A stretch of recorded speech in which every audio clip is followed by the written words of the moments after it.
By the last week of August, pickup trucks had started slowing down along the narrow county road outside Caleb Mercer's farm. Most of them belonged to people who had never paid much attention to the place before. For years, the farm had looked like almost every other piece of worn-out ground in that part of central Missouri. Flat fields, faded fence lines, a weathered equipment shed leaning slightly toward the east. Nothing about it made people stop. But now, there were rows of dark green bushes stretching across the property, each one heavy with clusters of deep purple berries. A buyer from a small herbal company in St. Louis had already visited twice. A family that made elderberry syrup in Springfield had called 3 times in 1 week, and on that particular morning, 2 women from a regional food cooperative stood near the gate, taking pictures and waiting for Caleb to finish his chores. But the berries were not what confused the neighbors. It was the sheep. 32 ewes were moving slowly between the rows, grazing strips of grass and clover beneath the elderberry plants. From the road, it looked like a bad idea waiting to happen. Those bushes represented 3 years of work and more money than Caleb liked to admit. 1 broken fence, 1 hungry flock, and the sheep could destroy hundreds of plants before lunch. People asked him the same question over and over. Why would you put sheep anywhere near a crop that valuable? Caleb usually gave the same answer. They're not here to eat the crop, he said. They're here to help me grow the soil. Most people thought that sounded like something a farmer said when he did not want to explain himself. 3 years earlier, many of those same people had told Caleb that planting elderberries was a mistake. Then they told him keeping grass between the rows was a mistake. Then they told him adding sheep would turn the whole thing into an expensive mess. For a while, it looked like they might be right. Caleb was 54 years old when he decided the farm could not continue the way it had been going. The land had belonged to his family since his grandfather bought it after returning from military service. For decades, the farm produced corn and soybeans. The system was simple: plant in spring, spray when weeds appeared, harvest in fall, leave the ground mostly bare through winter, then start again. Caleb had grown up believing that a clean field was a good field. If there was grass between the crop rows, somebody had failed. If weeds appeared near a fence, they were sprayed. If the soil became hard, it was worked again. For a long time, the system paid the bills. But over the years, something changed. After heavy rain, water stopped soaking into parts of the field. It collected in shallow pools, then moved across the surface in muddy sheets. In summer, the ground became hard enough that Caleb sometimes had trouble pushing a shovel into it. The top few inches looked dry and powdery, while the soil underneath felt dense and tight. Every season seemed to require more fertilizer, more herbicide, more fuel, more repairs. And somehow, there was less money left at the end. Caleb also kept a small flock of sheep on 20 acres of pasture behind the house. The sheep were never a major business. His wife Rachel joked that they were somewhere between livestock and expensive lawn ornaments. But the flock brought in extra income from lamb sales, and Caleb liked having animals on the farm. The problem was that the pasture could not support them year-round. By late summer, the grass often slowed down. During dry years, Caleb started feeding hay earlier than planned. Each winter, trucks delivered round bales that cost more than the year before. The crop fields needed more purchased inputs. The sheep needed more purchased feed, and the farm felt less capable of supporting itself. Still, Caleb might have continued the same way if not for one storm. It came in early May. Nearly 4 inches of rain fell in a single night. The next morning, Caleb drove his truck to the lower field and stopped near a drainage ditch. The water flowing through it was brown, not slightly cloudy, brown. It carried small pieces of corn residue and dark soil from the field above. Caleb stood there for a long time.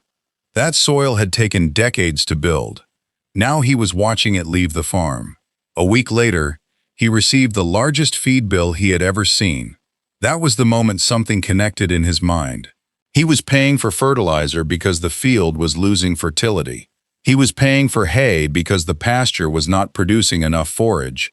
He was spending money to replace things the farm had once been able to provide. He did not know the solution, but for the first time he understood the problem. The farm was no longer functioning as one system. It had become a group of separate businesses that all depended on outside inputs. A few months later, Caleb attended a field day hosted by a local conservation group. He almost did not go. The event focused on native plants, perennial crops, and soil health. Caleb assumed most of it would not apply to a working farm. Then a speaker mentioned American elderberry. Caleb had seen wild elderberry plants growing near creeks and fence lines his entire life. He had never considered planting them as a crop. The speaker explained that elderberry was a perennial shrub. Once established, the plant could produce for years. The berries had a growing market among small food companies, syrup producers, wineries, and businesses that made herbal wellness products. The plants could be grown in rows. Grass and low-growing cover could be maintained between them. And unlike annual crops, the soil did not need to be tilled and replanted every spring. Caleb did not hear the word miracle. He heard something more useful, possibility. The plant could create income without leaving the ground bare every year. It could keep living roots in the soil through multiple seasons. And the space between the rows might provide forage. On the drive home, Caleb kept thinking about his sheep. What if the crop field and the flock did not have to remain separate? What if one piece of land could produce berries, grow forage, support animals, and protect the soil at the same time? The idea sounded efficient. It also sounded dangerous. Sheep do not understand the difference between a valuable shrub and an ordinary plant. If they were allowed to browse the elderberries, they could strip leaves, damage young branches, and reduce the crop. The timing would have to be controlled. The plants would need protection. The animals would need to move frequently. Caleb spent the winter reading research, visiting small growers, asking questions, and making calls. The more he learned, the less simple the idea became. But he also became more convinced that it was worth trying. The following spring, he planted 6 acres. He chose one of the poorest sections of the farm. The field had grown soybeans the year before, but yields had been disappointing. The soil was thin in some places and compacted in others. His neighbor Dale Patterson watched from the road as hundreds of young elderberry plants went into the ground. "What are you growing?" Dale asked. "Elderberries." Dale looked across the field. "People buy those. That's the plan." Dale nodded slowly.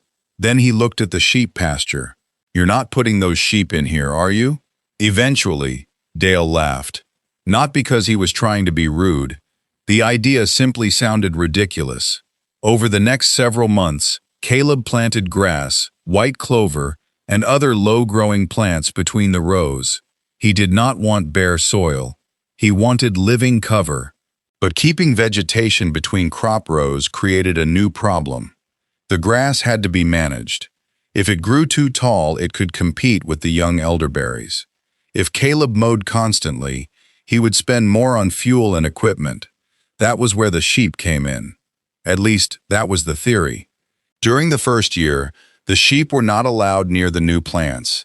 The elderberries were too small. Caleb protected the rows and mowed the alleys. By the second year, he began testing short grazing periods. He used temporary electric fencing to create narrow sections between the rows. The sheep entered one small area at a time. They grazed for several hours, sometimes a full day, then moved to the next section. Caleb watched them constantly. At first, the sheep focused on grass and clover. Then one ewe reached through the protective line and pulled leaves from a young elderberry branch. Caleb moved the flock immediately. The next day, he changed the fence layout. This was not a system he could run without paying attention. The goal was not to release the sheep and hope for the best. The goal was controlled grazing, short exposure, careful timing, long recovery. The animals managed some of the vegetation between the rows. Their manure returned nutrients to the field. Their hooves pressed plant material against the soil surface. Then they left. The area rested. The grass regrew. The elderberries continued developing. Below the surface, something else was happening. The roots of the perennial shrubs remained alive year after year. Unlike annual crops, they did not disappear after harvest. The soil stayed connected to living plants for longer periods. Between the rows, grasses and clover covered the surface. Their roots occupied different depths. When rain fell, the water met vegetation instead of bare ground.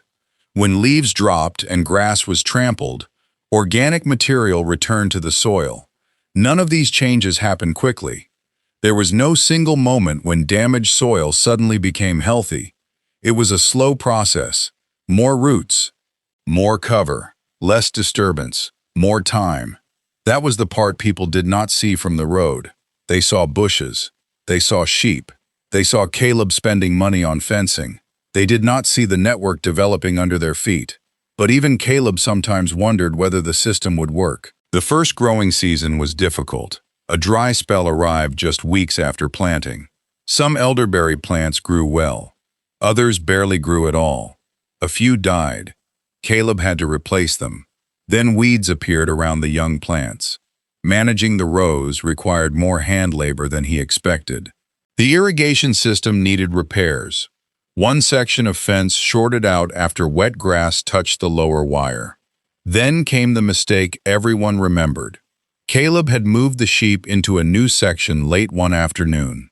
He planned to check them again before dark, but a hydraulic hose broke on his tractor. By the time he finished the repair, the sheep had spent several hours longer in the section than intended. The grass was grazed lower than Caleb wanted. Worse, part of the temporary fence had fallen. Several sheep reached the elderberry plants.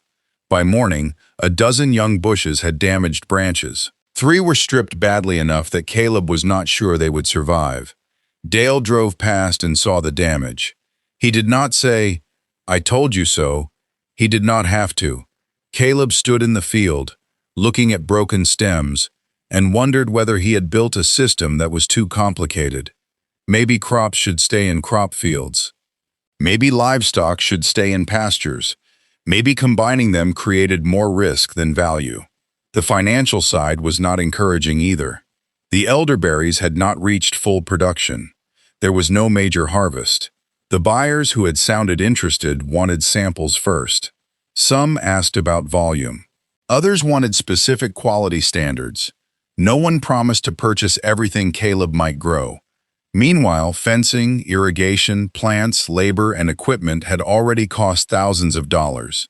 By the end of the second season, several neighbors quietly assumed the experiment had failed. Then Caleb noticed something after a heavy rain. He walked into the elderberry field expecting mud, but the water was not moving across the surface the way it had before. The ground beneath the grass felt softer. In some areas, rain had soaked in without forming large puddles. Caleb performed a simple infiltration test. He pushed a metal ring into the soil, poured in a measured amount of water, and timed how long it took to disappear. Then he compared the result with a nearby section still managed as an annual crop. The difference was not dramatic everywhere, but in several parts of the elderberry field, water entered the soil faster. That did not pay a bill. It did not repair the damaged plants. It did not guarantee the market, but it was evidence.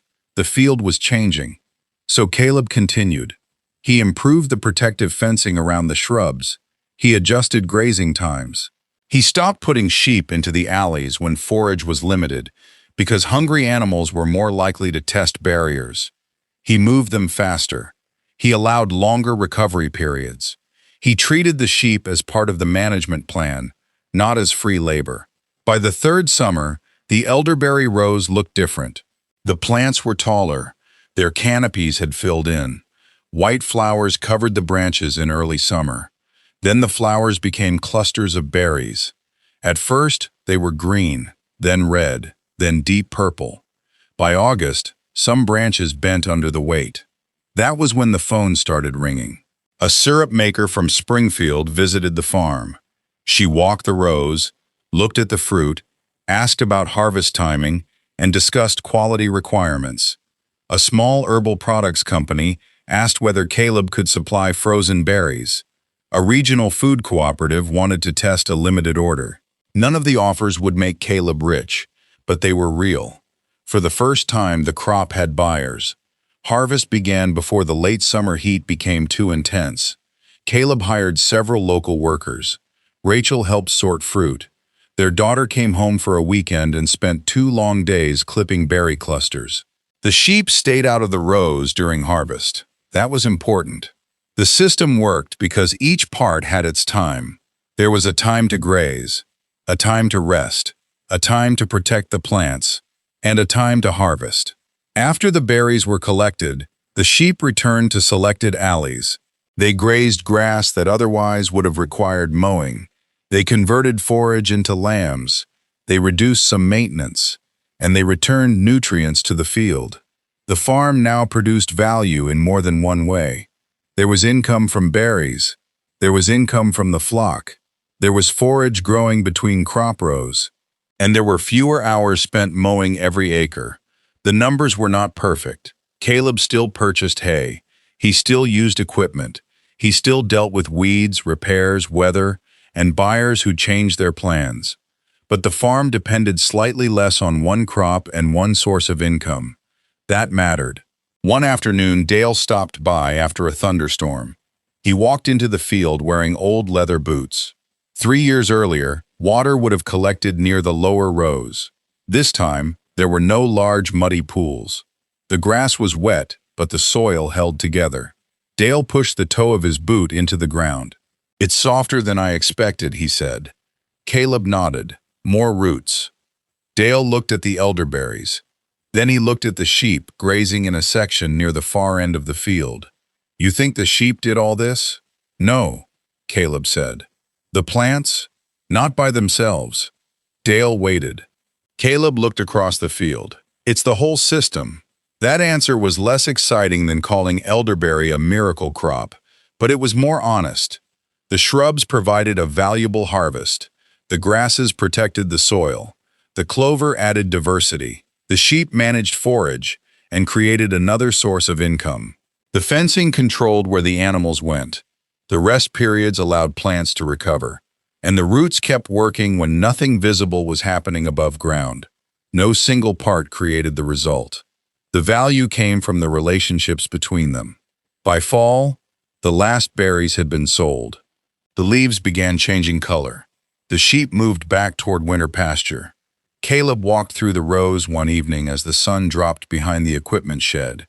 He stopped near the same lower section where he had once watched brown water leave the farm. The ditch was still there. Heavy storms would still come. No field was protected from every drought, flood, disease, or market problem. Caleb knew that. He also knew elderberries would not work on every farm. Not every farmer had access to buyers. Not every climate was suitable. Not every livestock operation could be safely integrated with a perennial crop. The system required management. It required planning. And mistakes could be expensive. But the land beneath his feet was no longer being asked to do only one thing. It was not simply a surface for producing a crop. It was holding water, supporting roots, growing forage, feeding animals, producing berries, and rebuilding some of what years of disturbance had taken away. Caleb had started the project because he needed another source of income. What he found was a different way to think about the farm. For most of his life, he had measured success one crop at a time. How many bushels? How many pounds? How much money per acre? Now he asked different questions. How long was the soil covered? How much water stayed in the field? How many months could living roots remain active? How much forage could grow without reducing the berry harvest? How many useful things could one piece of land produce without being pushed harder every year? The elderberries still mattered. The sheep still mattered. The income mattered. A farm could not survive on good intentions. But the biggest change was not the crop. It was the way the pieces worked together. People driving past the farm saw sheep walking between rows of valuable plants. Some still thought it looked risky. They were not wrong. Farming had always involved risk. The difference was that Caleb was no longer betting everything on a single harvest. He was building a system where one part could support another. The sheep managed plants that would otherwise require fuel and labor. The alleys produced forage. The perennial shrubs kept roots in the ground. The berries created a higher value crop, and the soil slowly became better able to receive the rain that fell on it. 3 years earlier, Caleb believed the farm needed a different product, a more profitable crop, a better market, something new to sell. But standing in the elderberry field that evening, he understood that the land had needed something more than a new product. It needed a different relationship between plants, animals, soil, and time. The sheep were never there to save the farm. The elderberries were never going to fix the soil by themselves, and no single season could repair what had been lost over decades. But when the animals moved at the right time, when the plants had time to recover, when the ground stayed covered, and when living roots remained in the soil, the farm began to change. Slowly, quietly, one season at a time. And maybe that was the real lesson. Healthy land is not built by asking what else can be taken from it. It is built by asking how every part of the farm can give something back.